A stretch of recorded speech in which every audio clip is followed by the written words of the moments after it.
क्या आपने कभी सोचा है कि हम जिस जमीन पर रोज चल रहे हैं उसके नीचे कुछ जिंदा हो सकता है?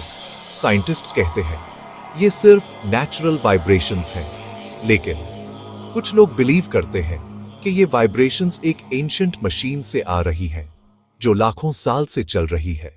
लास्ट 20 इयर्स में दुनिया के कई हिस्सों से एक अजीब सी रिपोर्ट आई। लोग कहते हैं उन्होंने जमीन के अंदर से आने वाली एक मेटालिक आवाज सुनी। कभी ये आवाज एक हम जैसे लगती थी, कभी एक रिदमिक थम, जैसे कोई इंजन बहुत धीरे बहुत पुरानी स्पीड पर चल रहा हो। सबसे पहला रिकॉर्ड हुआ लद्दाख के त्सो मोरिरी लेके के पास। आर्मी ऑफिसर्स ने एक नाइट पेट्रोल के दौरान सुना जमीन के अंदर से आ रही एक धड़कन जैसे वाइब्रेशन। उन्होंने सोचा अर्थक्वेक है, पर सेंसर्स ने कुछ भी रजिस्टर नहीं किया। एक retired geologist doctor Harish Patel ने अपनी डायरी में लिखा था यह वाइब्रेशन हर साल एक ही डेट को रिपीट होती है, जैसे कोई क्लॉक रीसेट हो रही हो।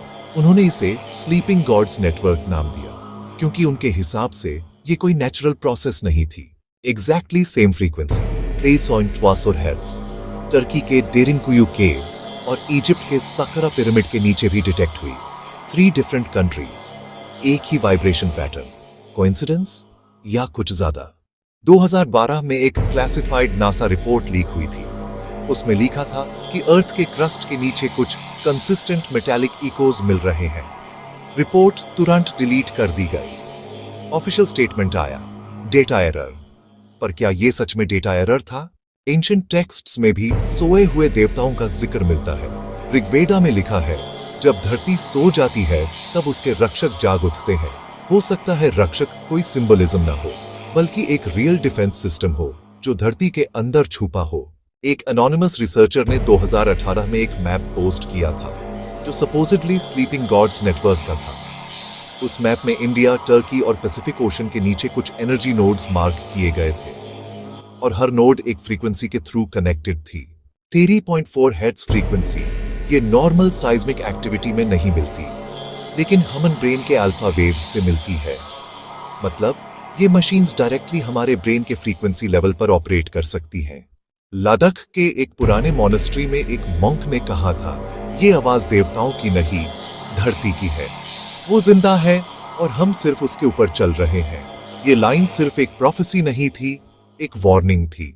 2014 में एक यूट्यूबर ने एक डीप केव में रिकॉर्डर छोड़ा।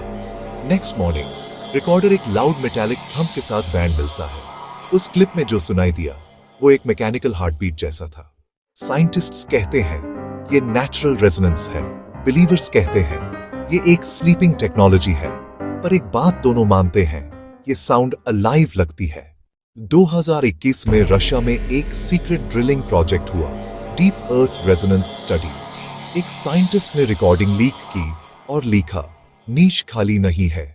अगर ये मशीन्स है तो किसने बनाई और किस पर्पस से? क्या ये एंशिएंट सिविलाइजेशन थी या खुद धरती ने अपने सर्वाइवल के लिए कुछ क्रिएट किया? ओल्ड हिंदू मंदिर्स के पिलर्स में एक सर्कुलर पैटर्न मिलता है जो 13.4 हर्ट्ज की फ्रीक्वेंसी वेव को रिप्रेजेंट करता है।